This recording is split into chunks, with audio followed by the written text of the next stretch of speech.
너와 나 함께 걷던 추억 속의 길, 그림 같은 그날의 여름소리.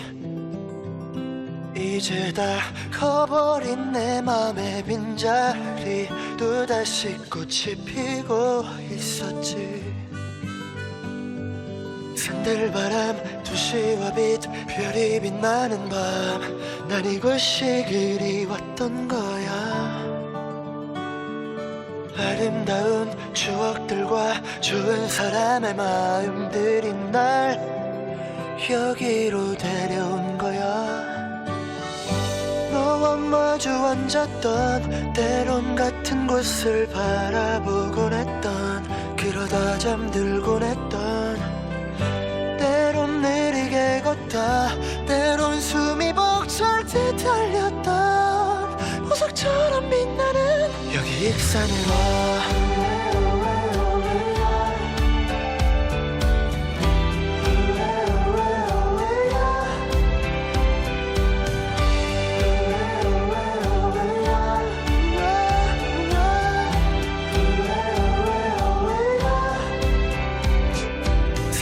바람, 도시와 빛, 별이 빛나는 밤, 난 이곳이 그리웠던 거야.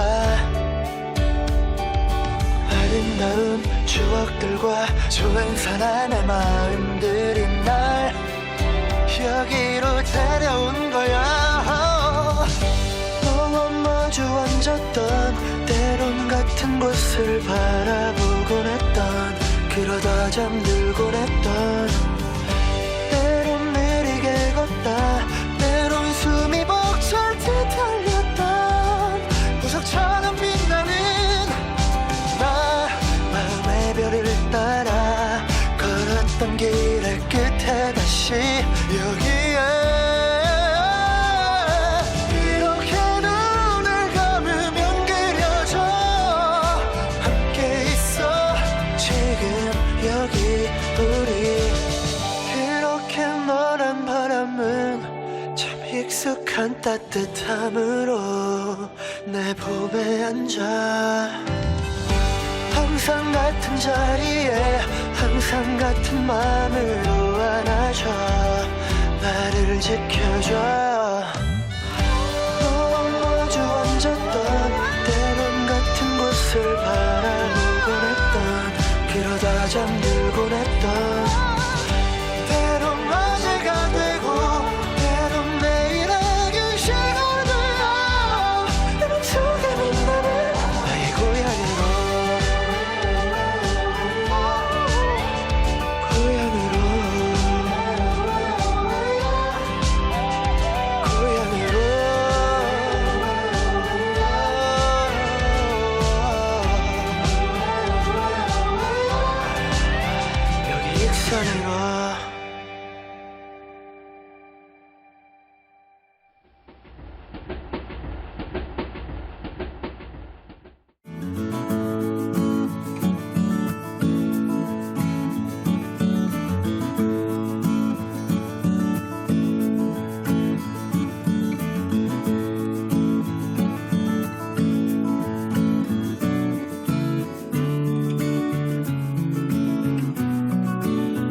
오늘 궁담 사회를 맡은 저는 이문형이고요. 지금 원광대학교 마한백제문화연구소에 근무하고 있습니다. 그리고 같이 오늘 사회를 마칠 우리 박태건 시인 소개해 올리고요. 네, 반갑습니다. 아름다운 밤입니다. 그다음에 오늘 이야기 손님은 그 웹툰 작가로 활발하게 활동하고 계신 익산에서 태어나신 분이죠. 홍용훈 선생님 모시겠습니다. 네, 안녕하세요. 오늘 이렇게 만나 뵙게 되어 매우 반갑습니다. 만화가 홍용훈입니다. 네, 홍용 선생님 망화가라고 얘기하셨는데요. 아까 처음에 여는 노래도 그 화가에 대한 이야기잖아요. 우리나라 사람이 제일 좋아하는 고에 대한 이야기. 이 고에 대한 이야기와 또 만화가이신 홍용희 선생님 모시고 이 공연을 시작하게 되어서 정말 기쁩니다. 선생님 소개를 제가 간단하게 여러분께 알려드릴까 합니다. 선생님은 만화가뿐만 아니라 동화 작가, 웹소설 작가로도 알려져 있고요. 대표작으로는 이 작품을 들으면 여러분이 그분이라고 생각이 들 것 같아요. TV 프로그램으로 익숙한 KBS 위기탈출 넘버원 알아요? SBS 런닝맨 연재하셨어요. 선생님이 연재하셨습니다. 네, 대표작은 이 작품이지만 그 밖에 하이힐을 신는 공무원 등과 같은 한국 만화가 협회의 이사를 역임하셨고요. 신문 만평 대학 강의를 하고 계시는 아주 다방면으로 활동하고 계신 분이십니다. 특히 인기 유튜버 장성규 씨 아시죠?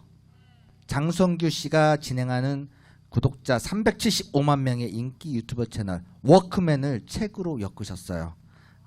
지금 우리나라 만화가에서 가장 유명하신 분 중에 한 분인 홍용희 선생님입니다. 다시 한번 큰 박수 부탁드려요. 선생님 간단한 소감. 네.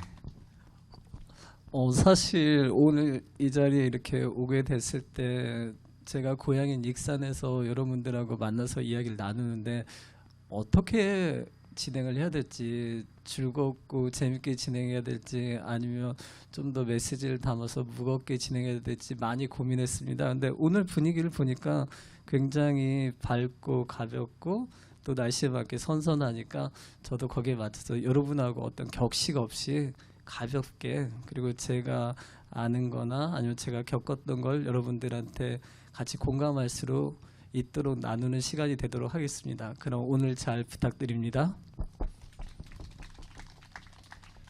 그럼 본격적으로 선생님한테 질문을 한번 드려보죠.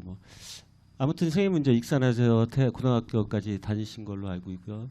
대학에서는 또 전공을 신문방송학과를 전공하신 걸로 알고 있는데 혹시 어렸을 때 익산을 자주 갔다거나 그런 곳이 있나요, 선생님? 저는 이제 익산 출신으로 해서 모현동에서 태어났고 제 때는 국민학교였습니다. 죄송합니다. 너무 오래된 이야기라서 송악초등학교 나오고 동중학교 나오고 그다음에 남성고등학교 전북대 신방과를 나왔습니다. 그리고 이제 익산에서의 기억이라고 하기보다는 제 때는 이제 이리시라는 그 명칭이 더 가까웠거든요. 그래서 저한테 남는 기억은 지금 익산역에 중앙 지하차도 보도가 있습니다. 근데 그게 만들어지기 전엔 아주 오래된 굴다리라는 장소가 있었어요. 좀 자료 화면인데 저기인가요? 어디? 네. 어디 몇 번째? 아니에요. 사진으로는 없습니다. 예.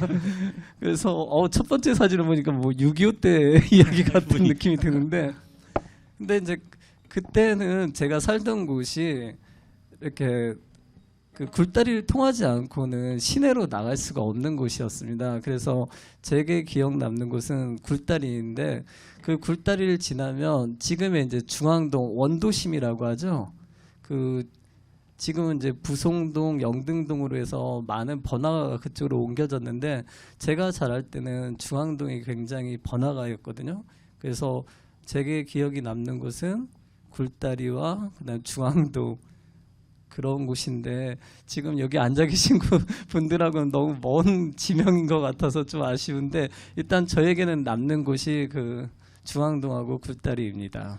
네. 선생님이 말씀하신 지명들이 아주 주변에 있는 곳이잖아요. 우리가 살고 있는 곳. 저기 있는 사진 중에서 지금은 너무너무 바뀌어서 알지 못하는 곳이 하나 있다면 어떤 곳인가요? 이름만 말씀해 주시고요. 자, 첫 번째 사진을 이제 1977년도거든요. 그 제가 77년이라고요? 네. 여러분의 엄마 아빠가 만나기 전. 그래서 제가 살던 동네인데 저 때는 이제 포장도 안 되고 그다음 우마차라고 아실지 모르지만 소가 다니던 길이었습니다. 근데 원래 이제 철원 곳이었는데 혹시 이리역 폭발 사고 아세요? 네, 그때가 이제 77년도에 그 폭발 사고가 난 다음에 지금의 이리시가 많이 발전을 했어요. 근데 그 전에는 굉장히 아직 발전이 안 되고 개발이 덜 된 시골이었고, 그리고 이제 밑에 사진을 보면 노원에 제가 서 있는데 아마 초등학교 4학년 때인 것 같습니다. 근데 지금은 이 풍경이 다 사라졌더라고요. 개발되면서 그 LH 주공이 들어오면서 모두 사라졌는데, 그때는 이제 사진을 찍을 때 아무 생각 없이 그냥 추억거리로 찍고 났는데 사라진 어떤 풍경이라서 너무 아쉽고 소중한 사진이 되었습니다. 네, 지금 이제 선생님 말씀 들으면서 같이 시간 여행을 하는 것 같아요. 시간 여행은 사실 상상이 돼야지 시간 여행이 되거든요. 지금 여러분이 앉아 계시는 이곳이 과거에 500년 전, 1000년 전으로 거슬러 올라가면은 뒤에 건축들이 생기고요. 이 앞에는 정전이 있던 자리죠. 이 앞에가 큰 건물이 있었죠. 그렇죠. 여기 왕이 이 자리에서 진물을 받던 자리죠. 아, 그럼 선생님은 신하 자리에서 4시? 저 가겠습니다. 저 이렇게 이제는 소풍이나 부모님들하고 같이 나들이 했던 곳들도 이제 첫 풍경이 있을 텐데요. 문화유적도 선생님이 좀 가신 기억이 있었을 것 같아요. 예전에 가신 곳이 있다면 어디 있고 최근에 그곳에 갔다면 어떤 곳이 있는지 말씀 좀 해주세요. 일단 이 왕궁터나 미르사직 서탑은 저 때까지는 공사를 하는 곳이라서 특별하게 이렇게 많은 사람이 찾는 곳이 아니었습니다. 제가 그리고 제가 아까 이리여고 있었는데 그 당시 모든 학교들이 제일 많이 찾는 곳이 배산이었거든요. 그 작은 배산, 큰 배산이라고 해서 저도 초등학교 때부터 고등학교 때까지 거의 12년간을 소풍을 그곳으로 갈 정도로 전라북도에서는 큰 산이라고 볼 수 있지만 다른 데서는 굉장히 야산이라고 볼 수 있을 정도의 작은 산입니다.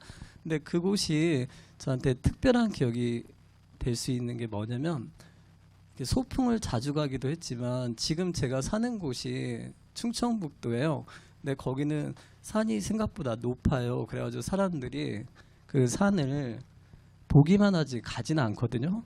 뭐 등산로도 없고, 그리고 가면 옷도 좀 찢겨야 되고 낭떠러지에서 좀 굴러야 되고 뱀한테도 물려야 되는 그런 산인데, 배산은 굉장히 저 어렸을 때부터 편하게 갈 수 있는 곳이었어요. 소풍으로 갈 수도 있지만 뭐 등산길도 많고 어딜 가도 편하게 갈 수 있는 곳이고 해가지고, 지금 최근에 갔을 때는 굉장히 휴양 공간으로 해서 놀이기구, 운동기구도 많고 편하게 사람들이 운동하고 산책하고 산보하는 곳이더라고요. 그래서 제가 생각하는 익산은 그런 곳 같아요. 어떤 자연이라는 것이 이렇게 따로 떨어져서 구경하는 것이나 보는 것이 아니라 생활에서 같이 즐기고 느낄 수 있는 거. 그러니까 제가 이제 논에서 자라고 농수로에서 수영도 하고 있었는데, 다른 데 가서는 이렇게 물이 깊거나 산이 거칠거나 해서 못했었는데, 익산에서는 그렇게 자연에서 편하게 집 밖으로 나가고 자연을 느끼고 경험할 수 있었던 곳이고, 그래서 제가 배산을 예로 드는 이유가 다른 곳에서 보기에는 굉장히 작은 산이고 볼품없지만 그 작은 산이고 볼품없는 것이 아니라 우리한테 좀 더 가깝고 편하고 익숙하게 갈 수 있는 곳이라는 걸 좀 말해주고 싶습니다. 여기 왕궁이나 미륵사지도 다른 곳에서는 어떤 유적지를 가려면 시간을 내고 그리고 뭐 찾아가야 되고 하는데, 여기는 이제 익산인이 편하게 올 수 있는 곳이라는 거, 이 익산이 그런 곳이라는 생각이 들고, 그런 곳에서 계시는 여러분들한테는 참 좋은 곳이라는 걸 말씀드리고 싶습니다. 예, 선생님 말씀 들으니까 참 좋은 곳에 산다는 생각이 드시나요? 자연. 요즘 소풍 어디로 가나요? 못 가요? 아 못 가죠. 미안합니다. 아픈 곳을 찌르고 아마 이제 오늘 이후로 배산에 학생들이 많이 출몰했다는 기사가 종종 나올 것 같아요. 그렇다면 이제 익산에 가끔 모시는 걸로 알고 있는데 그 홍영호 선생님이 8남매랍니다. 막내래요. 그래서 자주 오시면 혹시 뭐 특별하게 혼자만의 뭐 가시는 곳이 있으세요?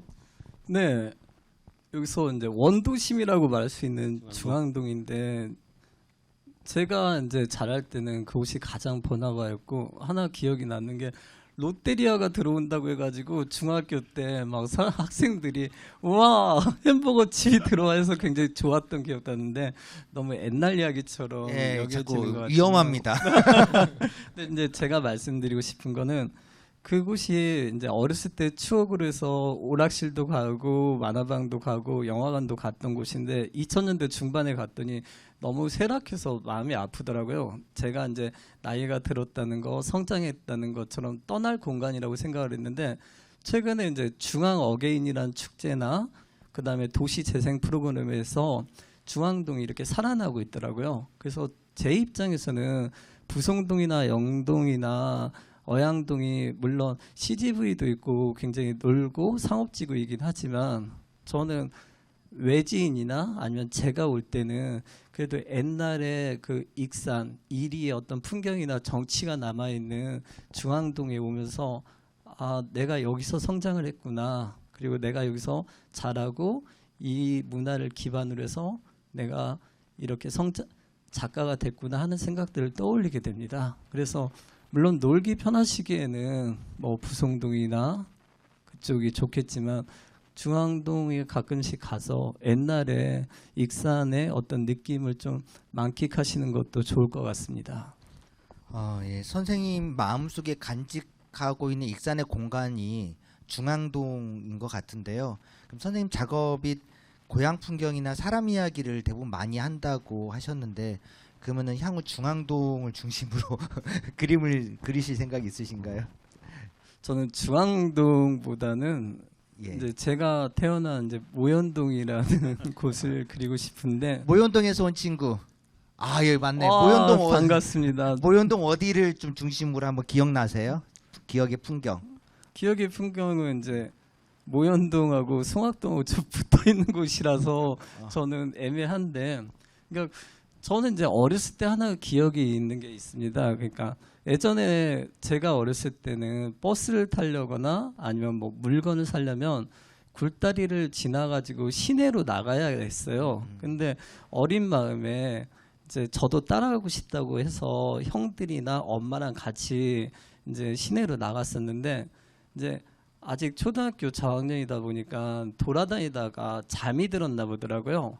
근데 잠든 저를 데리고 형이 업고 굴다리를 지나서 딱 나왔는데 갑자기 그 풍경이라는 게 아직도 잊혀지지 않는 게 중앙동에서 도시의 불빛이나 가로등을 보다가 딱 굴다리를 지났는데 제가 살던 곳은 아직 가로등도 없고 땅도 포장도 안 되고 있는 상태에서 어둠이 내리는데 집이 희미하게 보이면서 그 집안 창문에서 나오는 불빛으로 거리가 비춰지고 그리고 집안에서 워낙 조용하다 보니까 사람들의 말소리가 들리는 게 너무 다정하고 좋았던 것 같습니다. 그러니까 응답하라 1988 이전의 이야기가 될 것 같은데 근데 저는 이제 여러분들 앞에서 너무 옛날 이야기 같지만 그런 시간도 우리한테 소중한 시간이라고 생각을 하고 이어져야 되는 시간이라서 이제 고민하고 있습니다. 그럼 선생님 그리시려고 하는 건 장르는 어떻게 뭐랄까 SF 죠. 로맨스인가요? 스릴러? 굴다리를 넘어서 저기 비행기가 날아다니는 SF. 일단 호러가 돼야겠죠. 누군가가 죽고 거기서 그 범인을 찾는 과정에서 동네 아이들이 어떤 그룹을 만들어서 탐정놀이를 해야겠죠. 기대됩니다. 그 롯데리아는 나와야 돼요. 꼭. 네. 롯데리아. 자, 그럼 우리 노래 하나 듣고 갈까요? 선생님께 저희가 신청곡을 좀 부탁드렸거든요. 그래서 이 신청곡을 조정석의 아로하라고 노래 아시죠? 아이 제목을 얘기하시면 안 되고 노래를 네. 먼저 들었어야 그 된다니까요. 노래를 한마디로 선생님이 신청하셨어요. 이 신청하시게 된 이 곡을 신청한 그 이유가 있다면 어떤 게 있나요? 아까도 말씀드렸듯이 옛날이라는 게 묻혀지는 게 아니라 어떤 분위기나 사람들에 의해서 재생산된다고 봐요. 이 예전에 쿨이 불렀던 아로하가 이제 조정석이 부르면서 새로운 느낌으로 그다음에 새로운 노래로 살아남은 것 같아서 아무래도 저 익산 이야기를 해달라고 할 때 제가 옛날 이야기를 할 것 같아가지고 이 아로하처럼 옛날의 익산이지만 다시 여러분들이 그 익산의 어떤 느낌이나 역사를 가지고 새로운 익산을 만들어줬으면 좋겠다는 의미로 신청은 한 건 아닌데 일단 이렇게 멋있게 마무리를 합니다. 네. 이 노래를 불러주신 그 김은총 가수는요, 싱어송라이터입니다. 직접 노래도 만들고 노래도 하고요. 2019년도에는 미국에 가서 이 기타 하나로 미국을 누비신 아주 전라북도에서 아주 유명한, 전라북도뿐만 아니라 전국적으로 유명한 분이세요. 자, 김은총 가수의 노래를 듣겠습니다. 박수 부탁드립니다. 많은 분들 많이 따라 불러주시면 감사하겠습니다.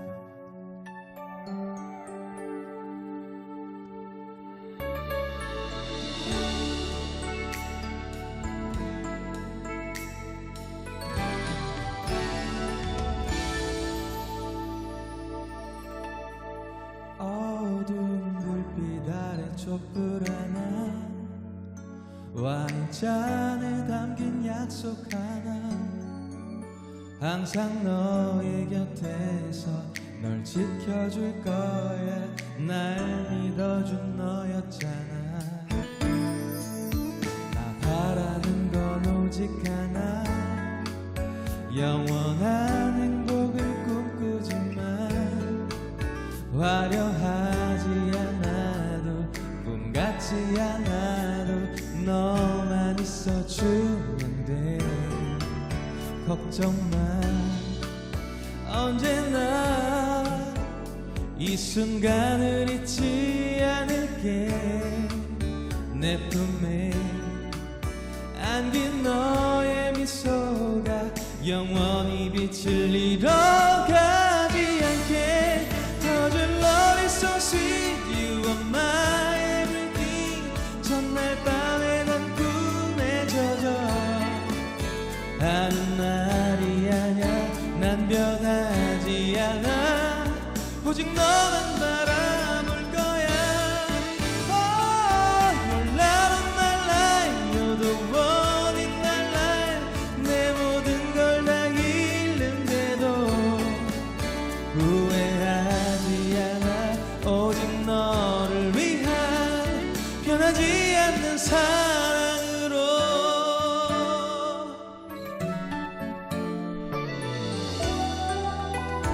나 바라는 건 오직 하나 함께 부를까요?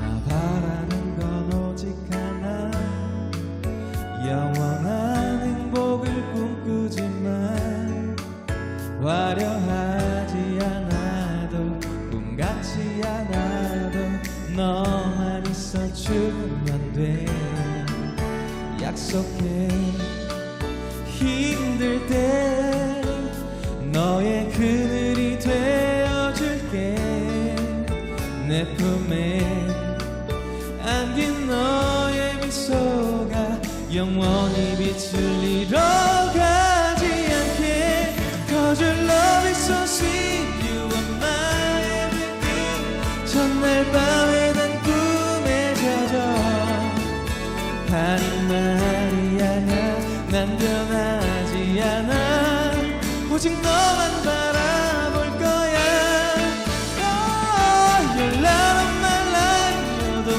one in my life 내 모든 걸 다 잃는데도 후회하지 않아 오직 너를 위한 변하지 않는 사랑으로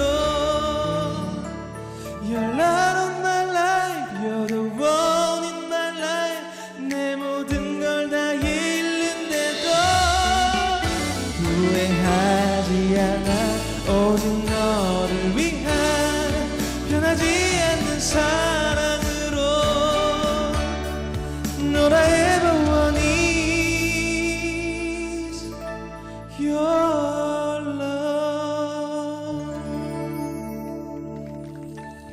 고맙습니다.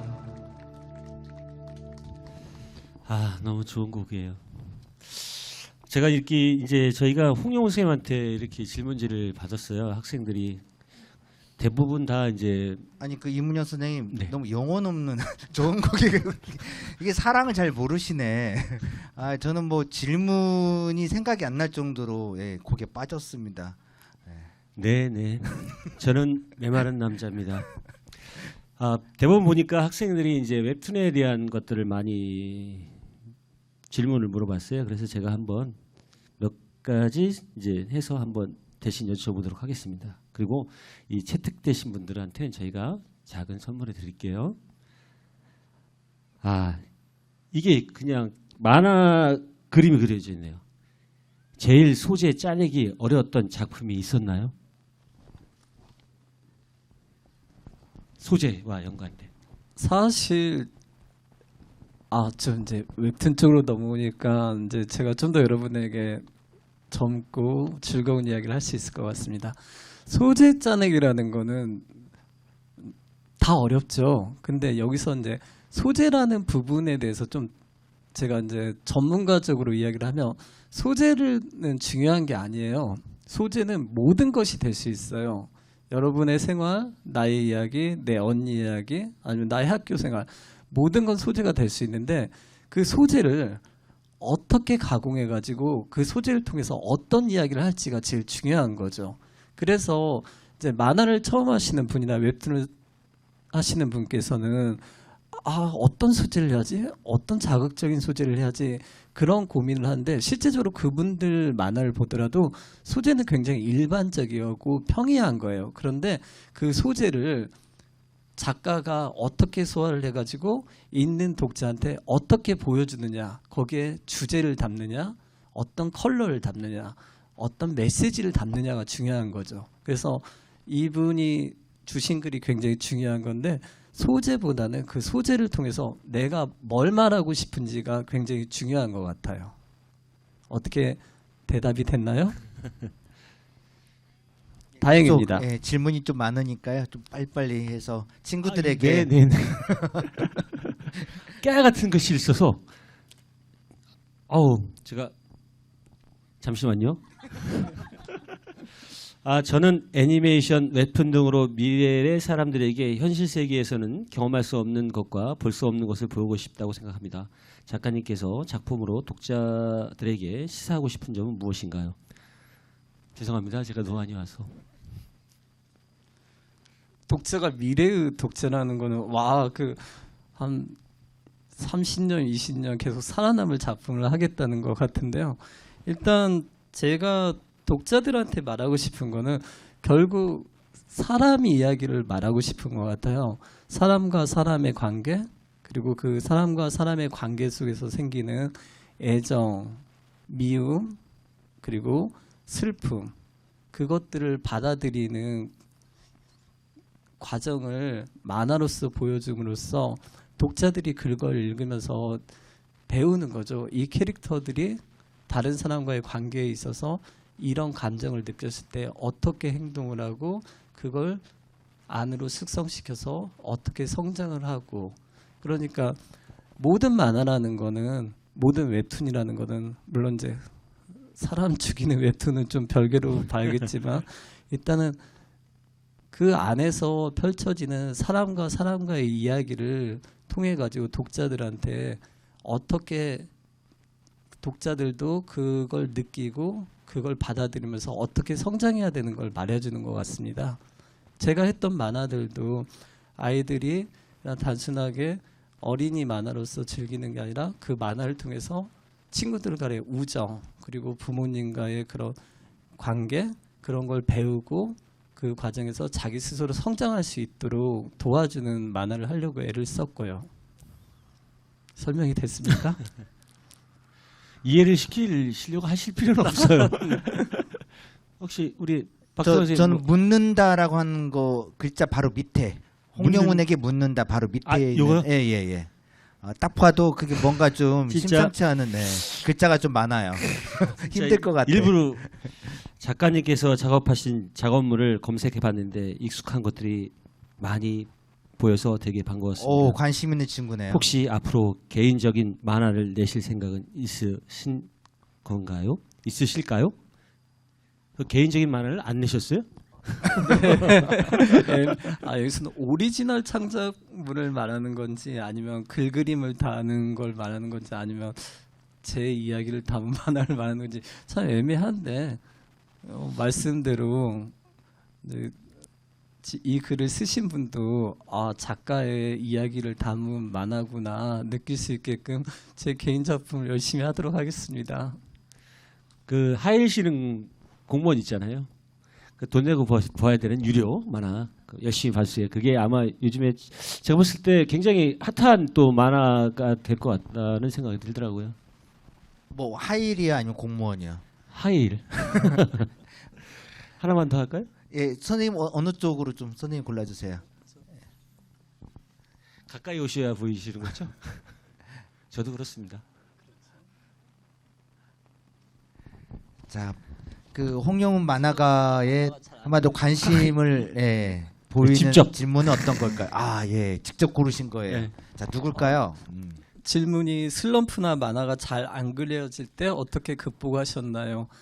이제 사실 이게 굉장히 어려운 거죠. 만화만이 아니고 여러분이 생활을 할 때 뭐 공부를 할 때 친구하고 사귈 때 모두 겪는 일인데 결국은 만화가들한테 충고는 그냥 앉아서 계속 그리라는 이야기가 답인 것 같아요. 어디 물론 이제 번아웃이라는 약간 애매한 경향이 있는데 번아웃이 오더라도 그냥 앉아서 계속 그리라는 이야기가 있듯이 슬럼프나 힘들게 왔을 때 도피하지 말고 계속 노력을 하고 그걸 해결하기 위해서 한 방향만 살피지 말고 여러 방향, 여러 방법들을 고민하는 과정이 슬럼프를 이겨내는 방법이라고 생각합니다. 도피하거나 생각하지 않는다고 꼭 그게 풀리는 건 아니더라고요. 저 선생님 그 질문지를 하나 더 뽑을까요? 제가- 아니면은 제가 좀 한번 이따가 제가 물어보고 싶은 질문지가 여기 있어요. 제가. 그래요? 네. 그럼 하나만 더 하고 강연으로. 예.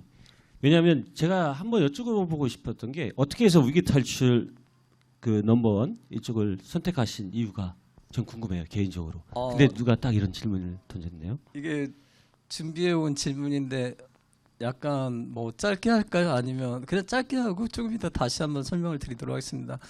일단 저에 대해서 먼저 말씀을 드리면 저는 이제 전업 작가예요. 그러니까 작가로서 생활비와 그다음에 살아가는 비용을 벌어야 되는 거거든요. 그래서 뭐 밖에서 보기에 굉장히 자기가 하고 싶은 만화만 하고 자기가 하고 싶은 그런 작품만 할 수 있는 게 아니라 저한테 이제 어떤 계약에 들어오면 대부분 다 맡아서 합니다. 그래서 이제 위기탈출 넘버원도 일단 방송국에서 먼저 의뢰가 왔고 그때 이제 제가 어떤 기회가 돼가지고 작업을 한 겁니다. 먼저 제가 하고자 하고 싶었던 게 아니라 방송국에서 절 찾아가지고 연락이 왔습니다. 예. 네. 여기 딱 또 PS가 있어요. 네. 이거는 제가 이거 질문 안 드리고 싶어요. 왜 그렇게 잘생겼는지 누굽니까 이거? 누구예요? 설마 대답해 주세요. 아니 써있다니까요. 왜 그렇게 잘생기셨는지 궁금해요. 제가 그거는 부모님한테 여쭤봐야죠. 이 쪽지 가지고 가도록 하겠습니다. 감사합니다. 여기 있습니다. 자, 우리가 이제 웹툰 하면서 기획하시고 그리시고 아마 많은 것들을 선생님이 고민하시고 혹은 그 작품 세계를 담아내기 위해서 많은 고민들을 하셨을 거예요. 그래서 우리가 이제 선생님을 모시고 짧은 강연을 해서 선생님의 작품 세계를 좀 더 이렇게 한번 내면의 세계를 한번 들여보는 그런 코너를 한번 가져 보도록 하겠습니다. 선생님 준비되셨죠? 예, 잠시 자리를 좀 이동해 주시고요. 일단 이 자리에 모신 분들 중에서 웹툰에 관심 있으신 분 계신가요? 아마 대부분이 관심 있어갖고 일부러 오신 분들이. 사실 제가 여러분들하고 이렇게 시간을 가지게 됐을 때 굉장히 반가웠던 게 저는 이제 경기도나 서울 쪽에서 이제 직업 체험으로 해서 웹툰 강의를 많이 하거든요. 근데 그 친구들한테 먼저 말해주는 것이 너희들이 하고 싶은 것과 내가 할 수 있는 일이냐 그걸 구분하는 게 굉장히 중요하다고 이야기를 해요. 근데 이렇게 지방에서 살다 보면 내가 하고 싶다는 욕구는 강한데 내가 과연 할 수 있는 일일까 그걸 평가받는 게 굉장히 어려운 상황이거든요. 저 같은 경우는 어렸을 때 만화가라는 모호한 꿈을 가지고 계속 뭐 친구들한테 캐릭터를 그려주거나 그림을 그려주거나 했었는데 사실 저 때는 이런 기회가 없었어요. 지금은 여러분들이 유튜브나 이런 시설을 통해 가지고 만화에 대해서 많이 공부하게 되고 웹툰에 대해서도 알게 되고 그쪽 시장에 대해서도 알게 되는데 사실 그런 것이 약간 어떤 체험식 겉핥기가 되거든요. 근데 저는 오늘 여러분들한테 이 시간에 말해주고 싶은 것이 만약 여러분들이 웹툰 말고도 꿈을 갖고 있다면 이런 시간을 통해 가지고 내가 하고 싶다는 모호한 희망이 아니라 내가 할 수 있다, 내가 정말 이 길로 나갈 수 있나 하는 판단의 시간을 좀 가졌으면 좋겠어요. 저 같은 경우는 대학을 4학년 때 만화를 하기 위해서 서울로 올라가지고 강의자를 듣고 조교를 하고 만화가가 됐는데 그때 저는 이제 사실 내가 정말 만화가가 될 수 있을까 굉장히 고민하는 시간이 있었는데 절박했어요. 그 당시에는 한 번도 여기 서울에 올라오기 전까지는 저를 판단할 기회가 없다 보니까 서울에서 한계에 부딪히고 능력에 부딪혔을 때 내가 이걸 그만둬야 하는 시점일 수도 있었는데 너무 절박하니까 끝까지 매달려 가지고 힘들게 이 길로 왔었거든요. 근데 꼭 꿈이라는 것이 정말 어렸을 때부터 나 만화가 아니면 나 웹툰 작가 아니면 죽을 것 같아 하는 고민이 그런 절망감이 없잖아요. 요새는요. 그냥 남들이 좋아하고 내가 좋아하는 일이니까 해보고 싶은데 정말 죽을 것 같아. 정말 죽을지도 몰라요. 많이 죽는 사람들이 있잖아요. 마음은 난 내 꿈을 이루기 위해서 모든 걸 다 포기하고 죽을 수도 있어 하는 마음으로 시작하지만 정말 죽을 수는 없고 그리고 너무 힘들게 살 수는 없는데 이걸 선택할 수 있는 기회가 이런 강좌라고 생각을 해요. 이런 강좌에서 나름 뭐 전문가 물론 여러분들이 보시기에는 이런 자리에 뭐 기안 84나 이말년 그런 분들이 오면 좋겠지만 그런 분들은 생각보다 많이 바빠가지고 못 오시는 것 같고 그리고 익산 출신이 아니라서 애정이 없을 수도 있어요. 그래서 제가 봤을 때 여러분들이 만약 웹툰에 대해서 관심이 있거나 하면 오늘 이 자리를 통해서 좀 내가 한번 평가를 받고 판단을 받을 수 있는 그리고 내가 정말 하고 싶은 건가 그런 선택의 순간을 좀 가졌으면 좋겠습니다. 그리고 웹툰뿐만이 아니고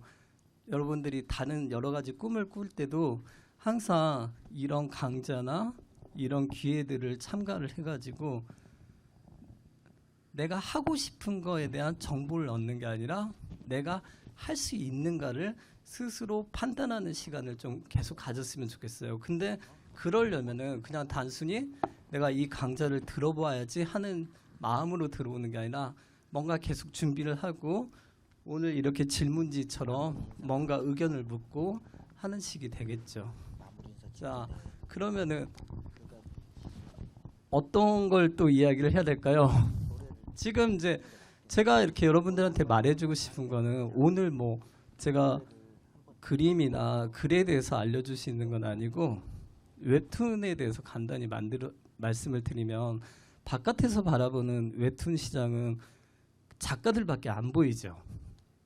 물론 작가들이 TV에도 나오고 굉장히 인기 직종이 돼서 작가들밖에 안 보이는데 실제적으로 웹툰 시장은 굉장히 커요. 거의 6천억에서 1조 원 시장이 됐거든요. 그리고 굉장히 글로벌한 시장도 됐고 근데 그 시장에는 꼭 작가들만 있는 게 아니에요. CP, 기획자, 편집자, 플랫폼 직원들 굉장히 그런 구성원들이 많거든요. 근데 재밌는 걸 말씀드리면 굉장히 인기 작가 네이버나 카카오에 들어가는 인기 작가들은 정말 한 달에 몇 천만 원에서 몇 억까지 벌거든요. 근데 그런 작가들은 거의 우리나라에서 30-40명밖에 안 돼요. 그리고 이제 전업 작가라고 해서 저처럼 다른 일을 하지 않고 작품만 하는 작가들이 한 150명 정도 돼요. 그리고 나머지 작가들은 작품을 하는 동안 막 이모티콘도 그리고 일러스트 아르바이트도 하고 다양한 일들을 하는 작가들이 있거든요. 근데 실제적으로 그런 작가들보다 웹툰 주변에서 작가를 서포트하는 기획자나 편집자 그런 사람들이 훨씬 더 오래 웹툰을 접하고 더 돈도 많이 벌고 더 이 시장에서 더 많은 창작 활동을 해요. 제 주변의 작가를 예를 들면 지금 10년차 작가예요.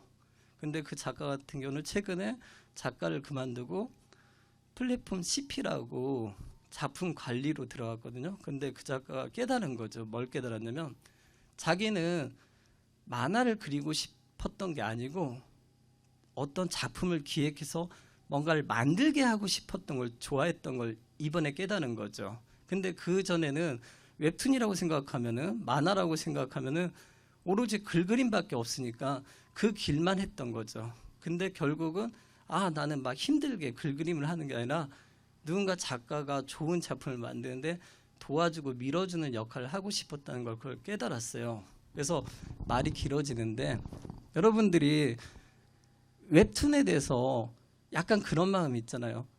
난 글그림을 하고 싶진 않은데 이 웹툰을 보는 게 즐겁고 그다음에 웹툰을 보면서 내 생각 아니면 이 캐릭터에 대한 애정 그런 것이 많이 생길 수도 있잖아요.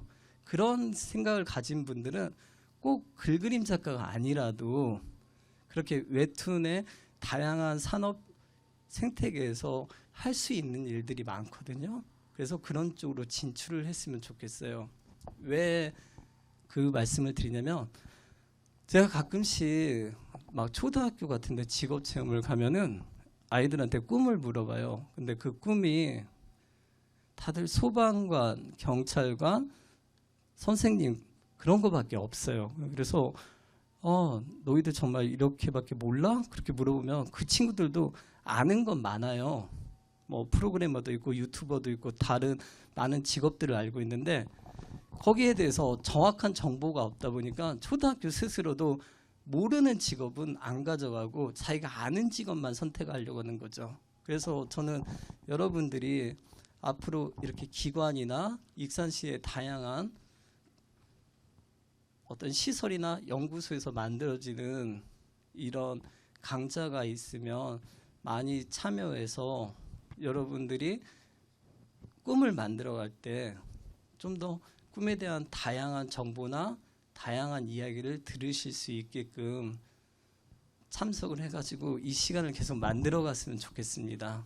저는 만화 가면서 굉장히 많은 일을 했습니다. 출판사 편집장도 했었고 그 과정에 조교도 했었고 그런 상황인데 아까 말씀드린 거하고 똑같아요. 제가 어떤 걸 하고 싶다면 꼭 그것만 바라보면서 너무 지쳐서 떨어지는 것보다 그 주변에서 다양한 역할을 하면서 자기의 꿈을 조금씩 키워나가면서 마침내 때가 됐다 싶을 때 그 꿈에 한번 올인해서 도전해 보는 것도 좋을 것 같습니다. 저 김은총 선생님 네. 노래 하나 부탁드리겠습니다. 저 오늘 이렇게 홍명근 선생님 뵙게 되어서 참 저는 개인적으로 참 기쁩니다. 왜냐면요, 어제 최태성 선생님 이어서 제가 또 같은 신문방송학과를 이상해요. 복수 전공을 했거든요. 그래서 참 만나서 좋은 감정이 있는데요. 여러분과 함께 오늘 이렇게 좋은 화기애애한 분위기를 함께 즐겨봤으면 좋겠습니다. 그래서 오늘은 또 마지막 시간이다 보니까 제가 속해 있는 팀 이상한 계절의 대표곡인 좋다라고 하는 노래 함께 들어보실 수 있도록 준비했습니다. 뒷부분에 같이 따라 부를 수 있는 부분이 있습니다. 네가 좋다 좋다 참 좋다 네가 좋다 좋다 참 좋다 이렇게 같이 부르실 수 있으니까요. 같이 불러보도록 하겠습니다. 좋다 갈까요?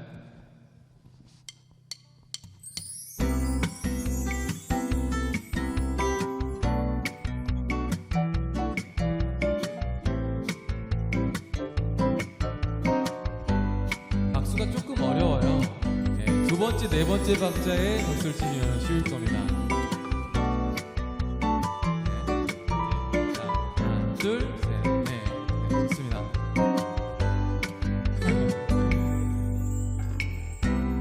그대 웃는 모습이 좋다. 나를 환히 밝히니 좋다. 나를 보는 눈빛이 좋다. 참 예쁘다. 나를 바라보니 더 좋다. 그대 흐르는 향기가 좋다. 너무 진하지 않아서 좋다. 날 부르는 목소리 좋다.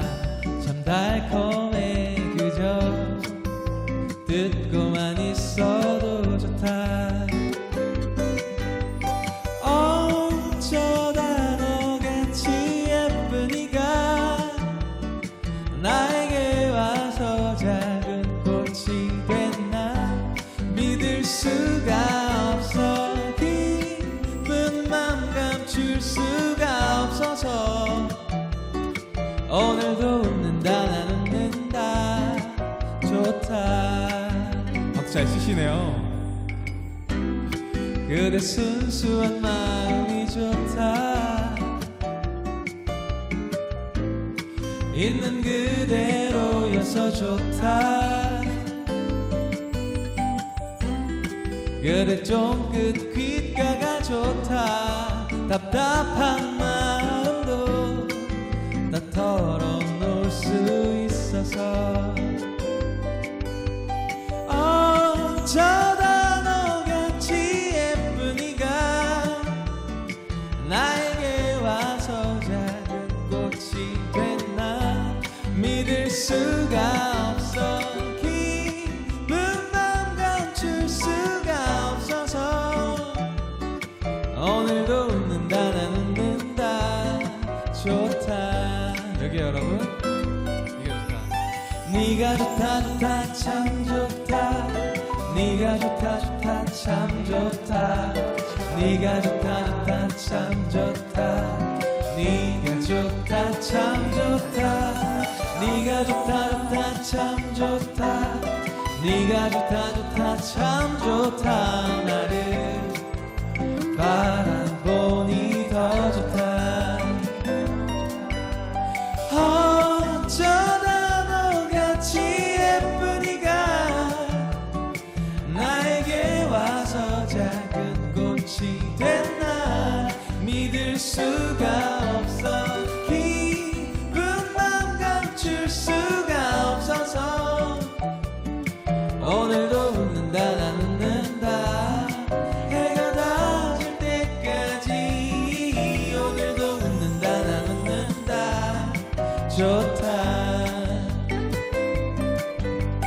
내가 지켜주고 싶은 그대 참 좋다. 고맙습니다. 아주 진짜 좋습니다. 그렇죠? 예, 분위기 떨어지면 또 오세요.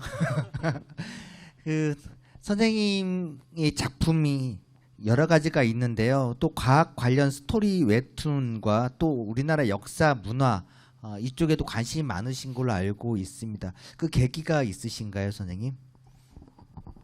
사실 저는 그 학교에 있어서 공교육이라는 거에 대해서 굉장히 찬성하는 쪽입니다.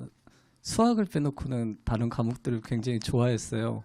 근데 아이들이 공부라고 하면 좀 머릿속에서 어떻게 부정적으로 규정되는 거가 있기 때문에 좀 더 공부나 공부에서 담는 어떤 지식들을 재밌게 풀면 아이들이 도움이 되지 않을까 싶어가지고 저는 이제 역사나 문화들을 이야기 속에 좀 잘 녹여서 아이들이 쉽게 배우고 즐길 수 있도록 작품을 항상 해왔습니다. 네, 선생님 근데 익산 역사 문화는 왜 아직 안 하셨어요? 그 이제 이문영 교수님하고 저하고 한번 해보고 싶습니다. 아 그래요? 그럼 선생님 생각할 때 익산 역사 문화 중에서 이건 좀 소재로서 상당히 매력 있다. 좀 그렇게 생각하시는 건 어떤 게 있을까요? 저는 익산이 왕궁이라는 게 많이 안 알려진 게 참 아쉽거든요. 미륵사지 석탑도 그냥 단순히 석탑으로 생각하지 궁터라고 생각하지 못하니까요. 그런 것들을 그냥 단순하게 역사 문화재로 접근하는 게 아니라 그 안에 스토리를 담아가지고 만약 재밌는 드라마나 웹소처럼 아니면 만화로 풀어나갔으면 좋을 것 같습니다. 네, 선생님께서 웹툰을 그리면 대박이 나잖아요. 선생님의 만화를 보고 대박이 나서 여기 왕궁의 사람들이 이 홍윤희 작가님의 이 만화에서 이런 배경이구나 막 이렇게 봤으면 하는 그런 생각이 드는데요. 그래서 그 만화를 들고 오면 여기서 네. 작가님이 사인을 해주는 겁니다. 그렇죠. 그렇게. 네, 꼭 네. 그런 게가 근데- 있었으면 좋겠습니다. 근데 지금은 네. 하이를 씨는 공무원을 연재하고 계세요. 근데 제가 이제 그 저도 몇 번 봤는데 이 하이를 씨는 공무원 자체가 자료화면 나오네요. 네. 네, 저건가요? 네. 근데 이제 말 그대로 직업은 공무원이고 또 여성 그다음에 그 무대는 시골을 이렇게 구성으로 했단 말입니다. 그래서 어떤 계기가 이렇게 하신 계기가 있으신 건가요, 선생님? 뭐 전문적으로 말씀드리면 계기라기보다는 모든 작품을 그냥 내가 이 이야기를 해보고 싶다고 해서 하는 게 아니라 다 이렇게 어떤 요소, 전문성, 그다음에 그걸 보는 사람들한테 어필될 수 있는 그 어떤 포인트를 굉장히 고민해서 하거든요. 그래서 저는 이제 여러분들도 어떤 일을 할 때 그냥 내가 하고 싶어서 하는 것이 아니라 누구한테 보여질까, 이게 성공할까, 그리고 이게 내 인생에서 어떻게 도움이 될까, 그런 고민들을 하면서 어떤 일들을 했으면 좋겠다는 생각이 듭니다. 그냥 단순히 하고 싶어서 하는 작품이라는 거는 이제 작가들이 편하게 이거 어쩌다 해봤더니 대박이야 그렇게 말을 하지만 대부분 다 이런 기획 과정을 거친다는 걸 말씀드리고 싶습니다.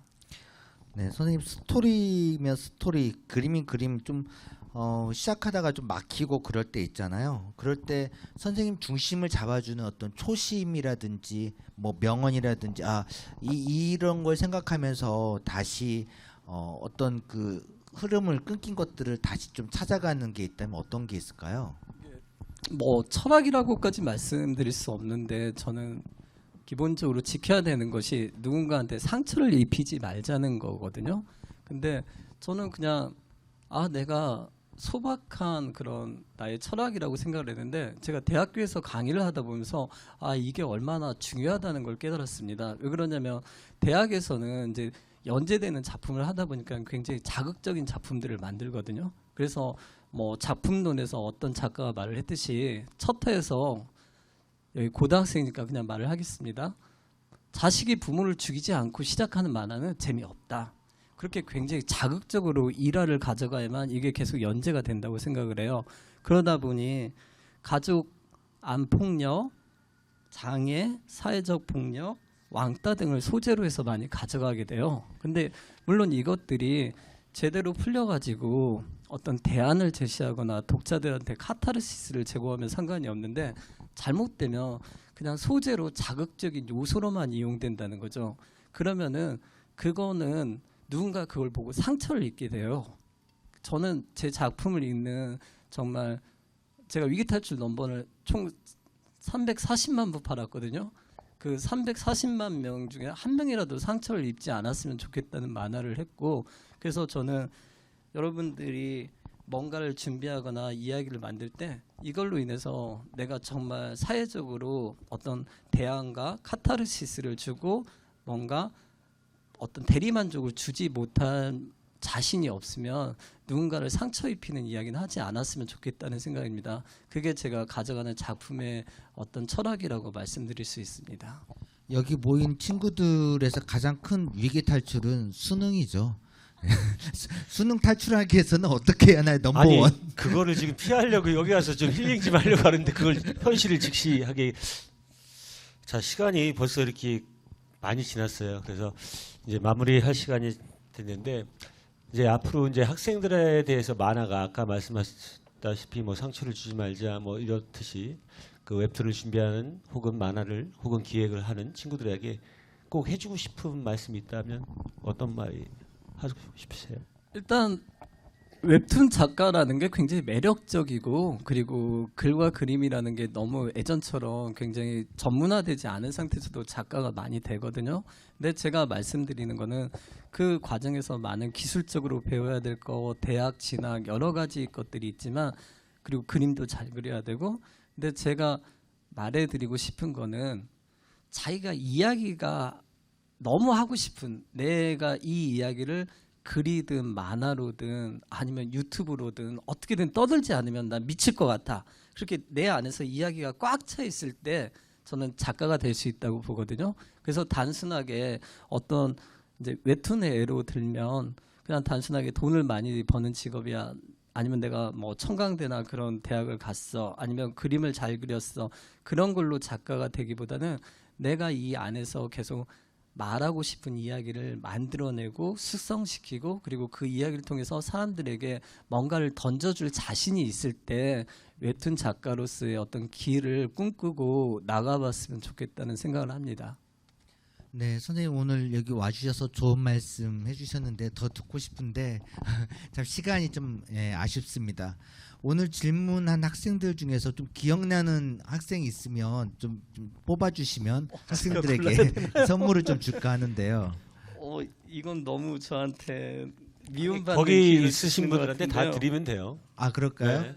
그래도 기억나는 게 있다면 딱 하나만. 아까 잘생기셨다. 네, 그걸로 그리도록 하겠습니다. 제 개인적인 사심으로 그분께 누군가요? 손 한번 들어보세요. 좀 이따가 감사합니다. 선생님하고 아까 그 친구예요? 사진을 찍을 수 있는 기회를 드리겠습니다. 제가 이 쪽지 꼭 가지고 가도록 할게요. 아니 아까 봤더니 오프닝 전에 저 친구가 지금 저기 기획가로 아마 대성할 친구 같아요. 자 이제 정리 클로징 멘트 예, 선생님. 부탁드립니다. 그러면 오늘 소감 한마디 듣는 걸로 이렇게 한번.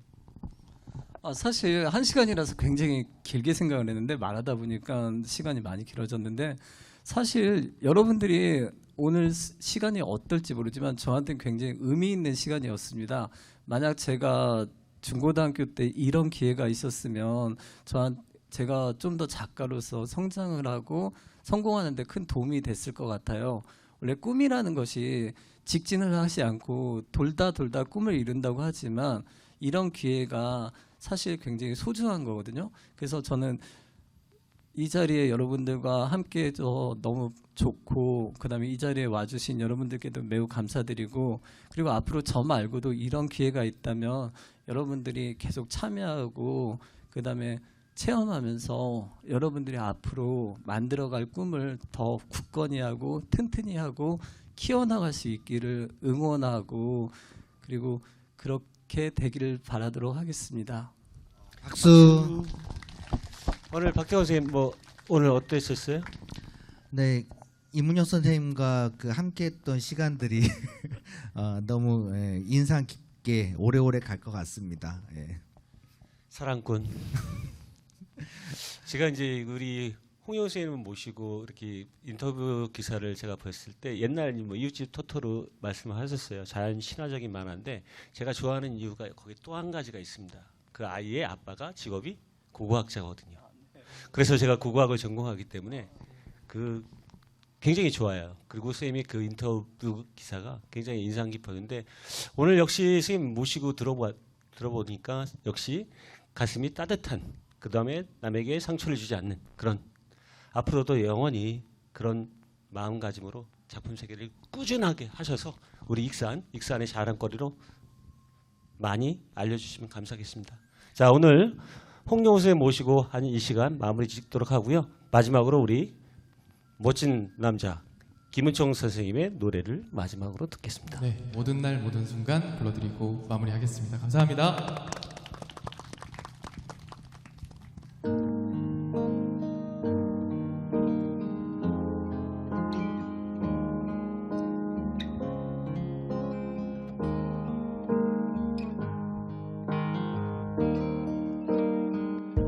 네가 없이 웃을 수 있을까 생각만 해도 눈물이 나 힘든 시간 날 지켜준 사람 이제는 내가 그댈 지킬 테니 너의 품은 항상 따뜻했어 고단했던 나의 하루에 유일한 휴식처 나는 너 하나로 충분해 긴 말 안 해도 눈빛으로 다 하니까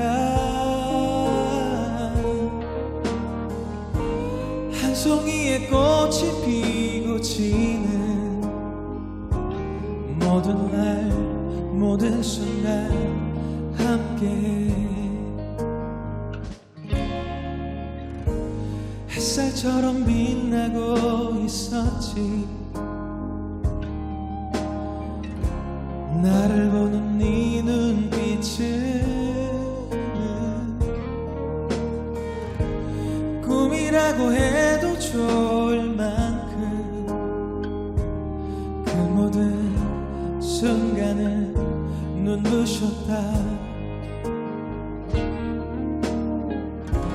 불안했던 나의 고된 삶에 한 줄기 빛처럼 다가와 날 웃게 해준 너 나는 너 하나로 충분해 긴 말 안 해도 눈빛으로 다니까 처음 내게 왔던 그날처럼 모든 날 모든 순간 함께 할 수 없는 미래지만 내 품속에 있는 지금 순간순간이 영원했으면 해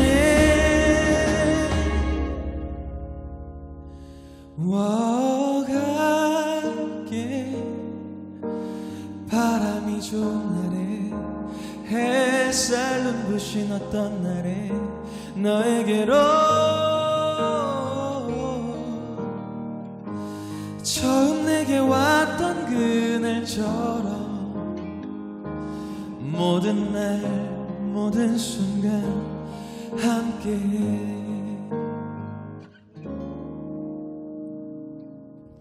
행복하세요.